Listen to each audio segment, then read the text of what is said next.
Hello, I am Sevgi OSMAN from Varna Free University, and today I'm going to show you my presentation about the effects of COVID-19 on the economy and necessary measures.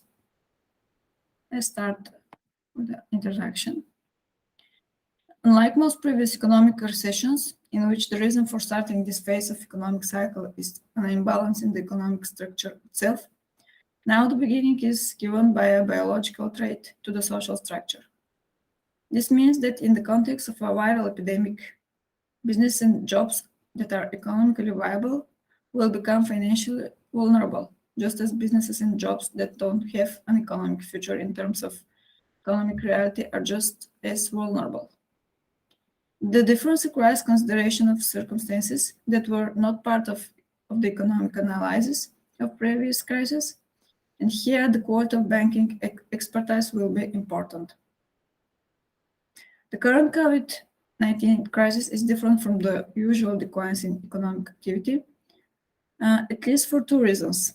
On the one hand, the crisis is not the result of internal imbalances in the economy, but is caused by external factors. On the other hand, the crisis is affecting both the supply and demand of goods and services at the same time. The crisis is having a direct impact on both the real sector and the financial sector of the economy. The protracted nature of the health crisis is affecting the global economy beyond traditional measures with potentially lasting consequences. Concerns are compounded by the emergence of new disease variants and rotating pandemic hotspots that are provoking national efforts to curb infections and fully restore economic activity. Let's have a look at today's main contents. This is the content of my presentation. We'll start with the consequences, then we'll continue with measures, taken measures. We'll see the forecasts in the future, and we'll analyze lastly the pandemic situation in Bulgaria.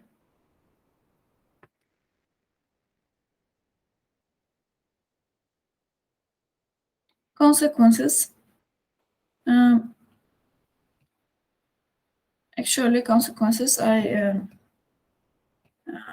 I'll talk about the economic consequences of the pandemic, consequences for individual economic activities, and consequences for the financial sector.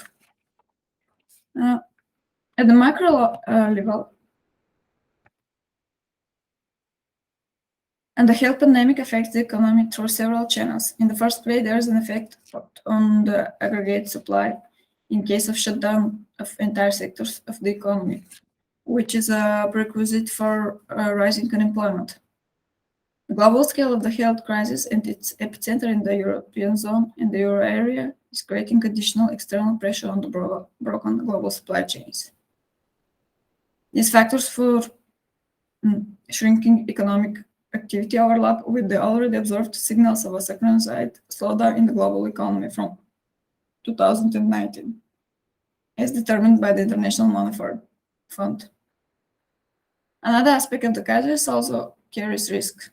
In the conditions of reduced household income and reduced income for enterprises, it's possible to increase the share of the grey economy in order to avoid the cost of paying direct and indirect taxes and social security contributions, which will lead to a further reduction in budget revenues. Specific risks also arise from uncertain price dynamics. Let's see this short video. If you're worried about the economic toll of the coronavirus crisis, you're not alone. It's scary. There is no clear forecast, and each country's experience will be different. Here's what we do know. A steady flow of money, goods, services, and the people to make them flow is essential to a healthy economy. And that flow is severed right now by life-saving stay-at-home orders. Recession is inevitable, but what kind of recession it will be and what recovery might look like is still unclear. To help imagine what could happen, authors from Boston Consulting Group point out that recessions and their recoveries come in various shock shapes. These are determined by how hard a crisis hits the supply side of an economy. That's an economy's inputs, capital, like machinery, factories, software, labor, or workers, plus productivity, or how we use labor and capital productively. The harder the supply side is hit, the more credit is interrupted, meaning less money is injected in the form of loans to businesses and individuals to fuel investment, and the more difficult it is for productivity to recover. From best to worst, we have V, U, and L recession shock shapes. The V shape is a one-time dip. If credit can continue to flow, productivity and labor are less affected. You can see that growth dips but recovers to its pre-crisis level and rate. The U shape is much more costly. Credit flow is disrupted and growth drops precipitously, never rebounding to its pre-crisis path. The rate of growth recovers, see how the slopes are the same, but a large gap between the old and new paths represents one-off damage to the economy's supply side. The L shape is the worst. Credit is severely disrupted, not once but perpetually, and there is very little new investment. This economy never recovers its prior output path, and the rate of growth also declines. The crisis leaves permanent structural damage to the economy's supply side. These examples represent crises that started in the financial sector, disrupting credit flow and thus capital growth. We have some off-the-shelf policies for dealing with these. However, we are now in uncharted territory with a double risk of a financial system shock and an epic freeze of the real economy, the households, firms, and government that deliver real physical goods and services. Countries have no existing playbook for dealing with this double shock. Months of necessary social distancing raises the risk of both types of problems, which can feed off each other in dangerous ways.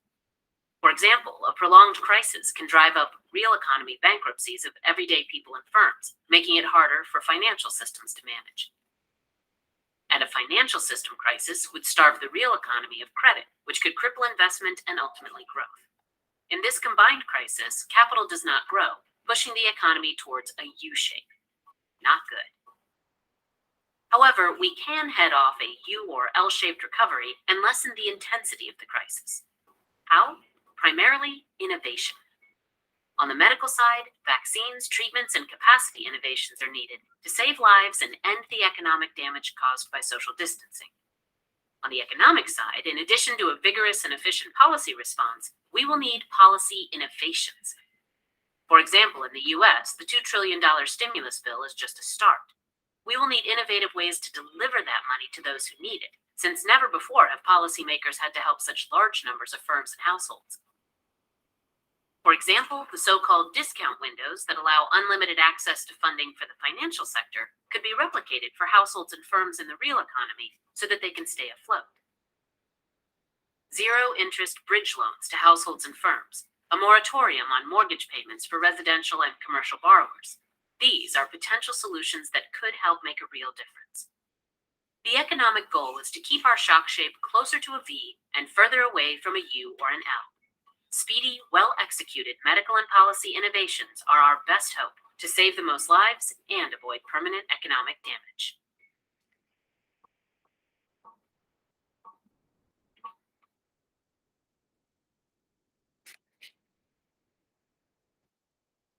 So these were the consequences for the economy according to the Harvard Business University. Let's continue with my presentation.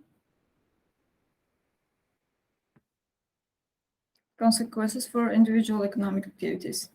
In fact, almost all types of services have virtually ceased operation as a result of the state of emergency. As a result of the increased number of unemployment and unpaid leave employees, household incomes are declining and will remain relatively low until the end of the state of emergency or until the start of work. The three main trends that typically manifest themselves in consumer behavior determine the relationships between society and individual consumers. And they are already beginning to manifest themselves in the current crisis. There is a high sensitivity to any risks. Consumers are depressed and often postpone purchases of non-essential goods. Consumer restraint is shown and a larger share of income is saved. Consumption becomes more sensitive to prices and therefore less sensitive to other parameters of goods and services.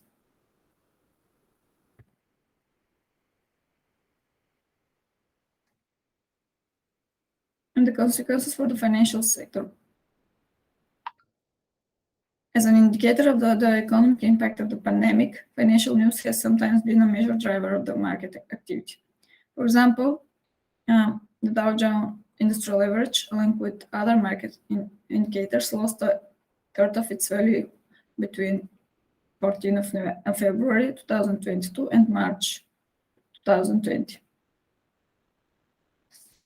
Following vaccine announcement, Dow Jones Industrial Average rose a total of more than 3,700 points.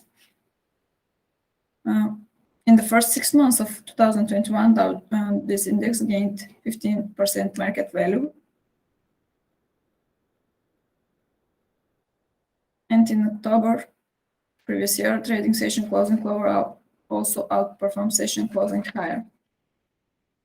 By the end of January in the previous year, 2021, the dollar has depreciated by more than 10% from its highest level since March 2020.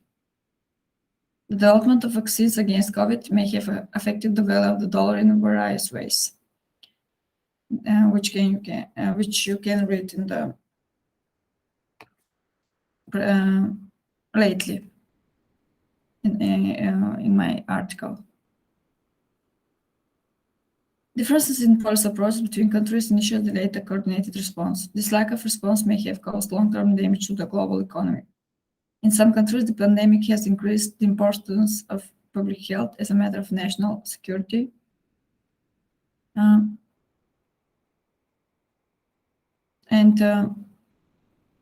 as a national economic priority, of course, along with traditional national security issues such as terrorism, cyber attacks, and the proliferation of weapons of mass destruction and so on.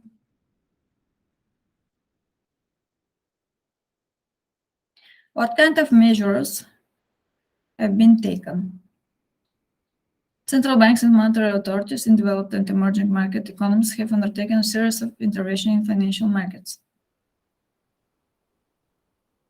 National governments have adopted a set of fiscal policy initiatives to stimulate their economies. You can see them by types.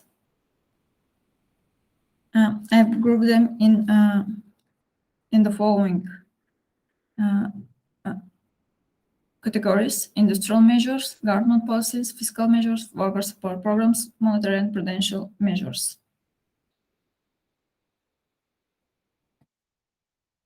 Here also a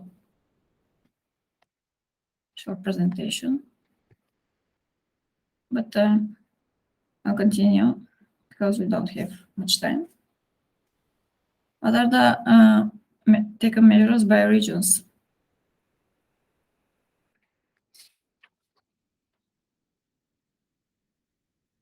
On the graph, you can see the dark red regions are the most affected. Let's start with USA. Recognizing the growing impact of the pandemic on financial markets and economic growth, the Federal Reserve has taken a number of steps to promote economic and financial stability. Thanks to the Fed's monetary policy and its role as a lender of last resort. Some of these actions were aimed at stimulating economic activity by lowering interest rates. Other actions were designed to provide liquidity in the financial markets so that companies have access to the necessary financing. In announcing its decision, the Fed said that COVID-19 has harmed communities and disrupted economic activity in many countries, including the United States. The US Congress passed $1.9 trillion economic stimulus bill, designed the US Rescue Plan Act, which was signed by President Biden on 11th of March 2021. In Japan, in response to the pandemic economic situation, the Bank of Japan injected $4.6 billion in liquidity into Japanese banks in March 2020 through short-term loans, buy corporate bonds and securities, and twice as many exchange rate funds to help Japanese businesses.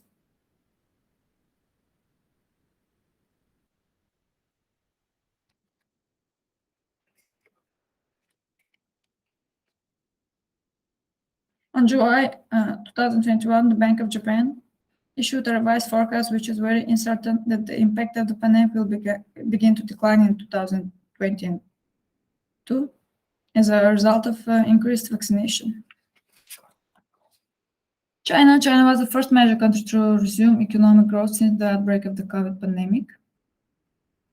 However, China is still struggling with the economic consequences of the COVID pandemic, including low domestic consumption, slow recovery in its leading export markets, and reliance on government spending and exports to stimulate growth. Europe. In the early stages of the pandemic, European countries did not adopt a synchronized fiscal policy similar to during the 2008-9 global financial crisis. European Union members basically used a combination of national fiscal policies and European Central Bank bond buying to cope with the economic impact of the pandemic.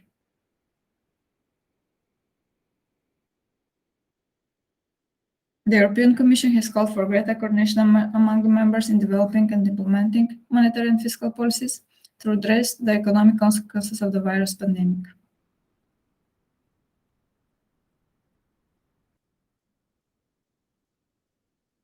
After lengthy debates, European leaders agreed on July 2020 on €750 billion package for pandemic economic aid to European economies. On 11 December 2020, the members finalized the agreement, which entered into force in February previous year.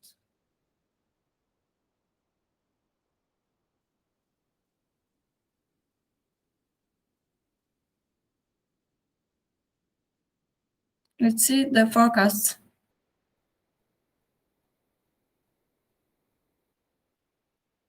I'll start with general forecasts.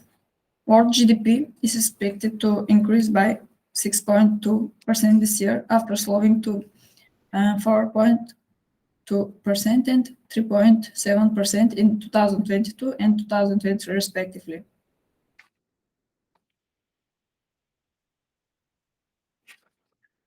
The OECD estimates that economic recovery will take place over the next 2 years, but recovery will be uneven between countries, potentially leading to lasting changes in the global economy. In addition, the pandemic is fragmenting the global economy due to growing trade and investment constraints, and different policy approach to tackling the crisis in different countries.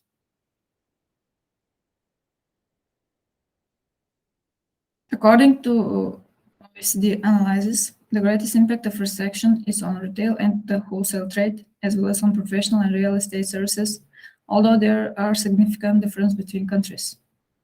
Countries dependent on tourism are more severely affected, while countries with large agricultural and mining sector have experienced less severe consequences. Economic effects are likely to vary from country to country, reflecting differences in the timing and extent of mitigation measures.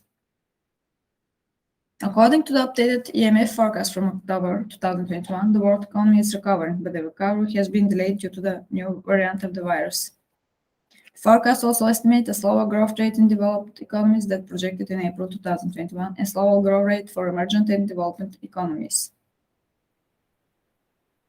In January 2021, the World Bank published its updated economic forecast, which indicated that in the absence of substantial and effective reforms, the world economy will experience a decade of disappointing growth.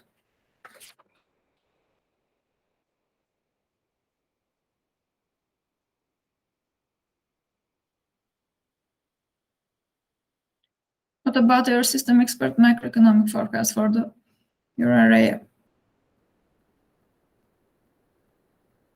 Economic activity was expected to pick up strongly in the second half of 2021, as restrictive measures are expected to be eased. Real GDP is expected to reach its pre-crisis level in the first quarter of this year, 2021, and in the last quarter of 2022, it should be 1.3% below the level predicted in the forecast published before the start of the pandemic. Private consumption is expected to resume in the second quarter, then rise sharply in the second half of 2021, with a gradual easing of restrictive measures and reach pre-crisis levels in the second quarter of 2022. Household household saving rates has fluctuated significantly since the beginning of the pandemic and is still rising, leading to an accumulation of surplus saving. The forecast assumes that the savings rate will return to its pre-pandemic level by mid-2022, as the drivers of both forced and precautionary savings weaken and remain. Taking all factors into account, possibilities for leaving the accumulated surplus of savings for consumption after the mitigation of anti-pandemic measures appear to be generally limited. However, the speed and extent of the expected normalization of the savings rates are subject to considerable uncertainty. Unemployment is expected to return to pre-crisis levels by the end of 2023. The significant improvement in the budget balance this year is mainly due to the completion of most of the emergency stimulus measures related to the crisis and a much more favorable cyclical component.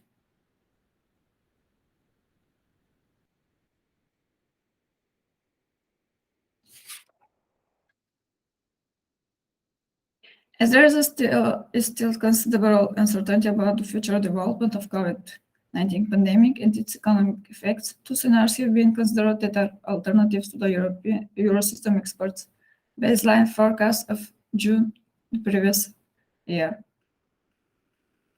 There are mild scenario and severe scenario, for which you can read in details in my article.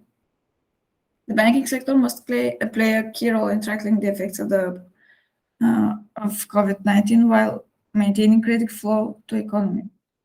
If the flow of bank loans is very limited, economic activity will slow down significantly as companies have difficulty paying their suppliers and employees. Banks need to have adequate liquidity to lend to their customers. The European Commission takes note of the European Central Bank's monetary policy decisions announced on March 2020. How about the pandemic situation in Bulgaria?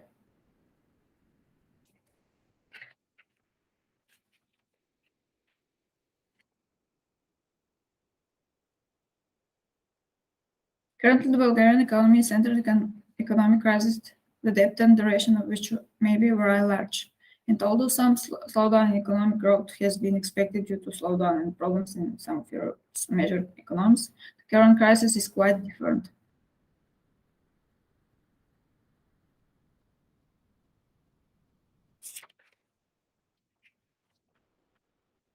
The COVID pandemic has not affected different countries and sectors equally.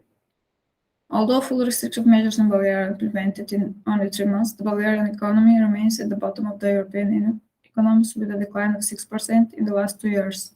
And in some sectors, this downdraft is more than 50%.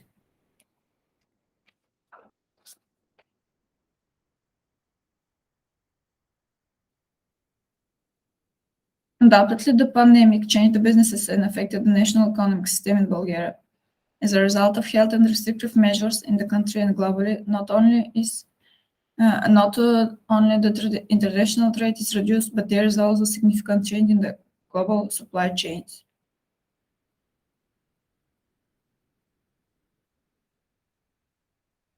This requires an answer to 3 questions. Is the crisis in the economy caused by COVID-19 something unusual? How strong is the crisis compared to others like it? And what measures are needed to complement those already adopted by the government since the beginning of the pandemic?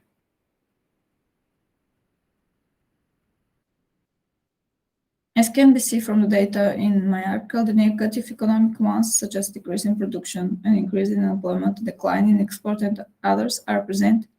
But with the necessary effort, the pandemic situation can be overcome.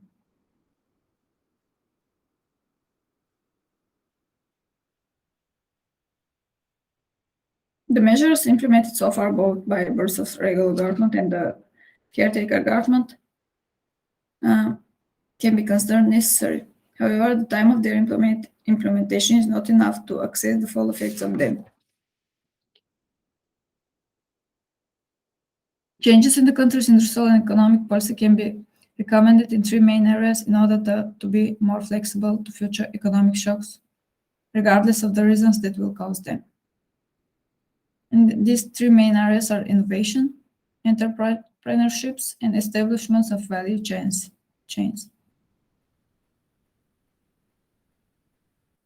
Some of them were mentioned in the video that we have seen on YouTube in the beginning of my presentations.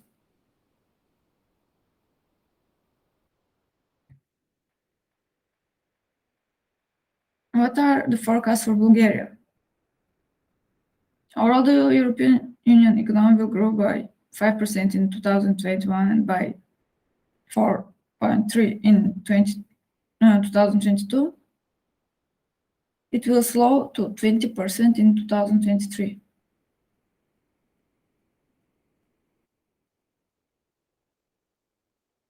However, this forecast depends largely on two factors: the development of COVID-19 pandemic and the pace at which supply is adapting to the rapid recovery in demand after the reopening of the economy.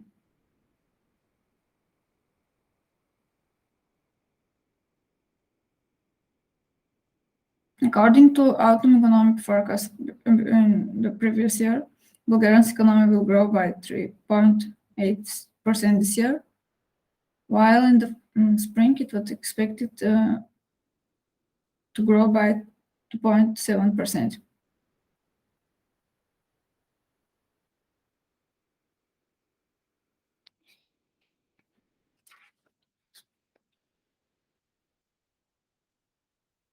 Recovery of tax revenues will offset the impact of the deficit of still strong expenditure growth. The deficit is expected to narrow this year, 2022, as most emergency measures will be lifted and larger payments from the European Union are planned to finance most of projected growth in public spending. The described economic consequences of the crisis require appropriate economic measures. The specific nature of the situation and the lack of Bulgarian and world experience make it difficult to find optimal solutions. But in all cases, the public administration, business, and economic active people must work together and find a well-balanced solution to limit the negative effects. Financial consequences of a global The financial consequences of a global pandemic such as COVID are far-reaching. While we all take the necessary step to put health and safety first, you may want to take some steps to protect your finances also. Here are some steps that you can take to begin the process of preparation for mediation. You can plan and manage your finances actively. Also, you can review your budget and savings. Consider tightening your budget to ensure you have enough money to cover your basic expenses. If you have less income, prioritize your expenses, eliminate all unnecessary expenses. You must understand that life insurance and health insurance are important investment. Life is uncertain. The pandemic not only provides this to the world, but also shows how unpredictable life can be. Ensuring financial security for the family is therefore paramount. Health insurance is also mandatory, given the increase in lifestyle-related disease and rising healthcare costs. Another advice is avoiding the debt trap. Also, we must make payments on time. Although it can be difficult, you must try to make at least your minimum debt payments, our minimum debt payments by the due date. You must use credit wisely. More often use of online banking.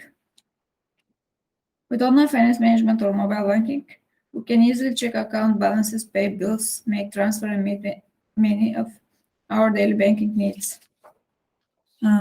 Also, online banking helps monitoring our spending habits and send and receive money. Diversification of investment is another advice. The basic principle in general of successful investment is to diversify investments in different asset classes. This helps not only to reduce the risk, but also to optimize the return. And to sum up, we could say that we must live a minimalist life. It's all about realizing that we don't need much to live a happy life.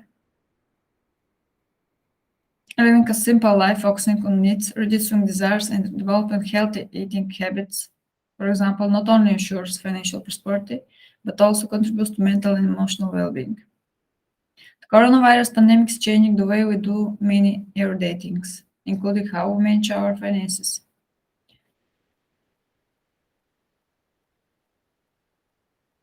As the unprecedented COVID-19 pandemic swept the world like a storm, one of the most important lessons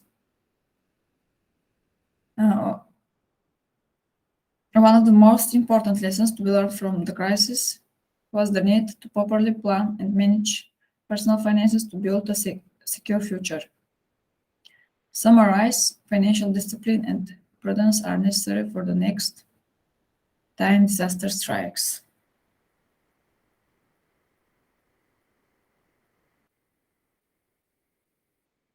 Do you have any questions? If you don't, I thank you for listening and for the patience.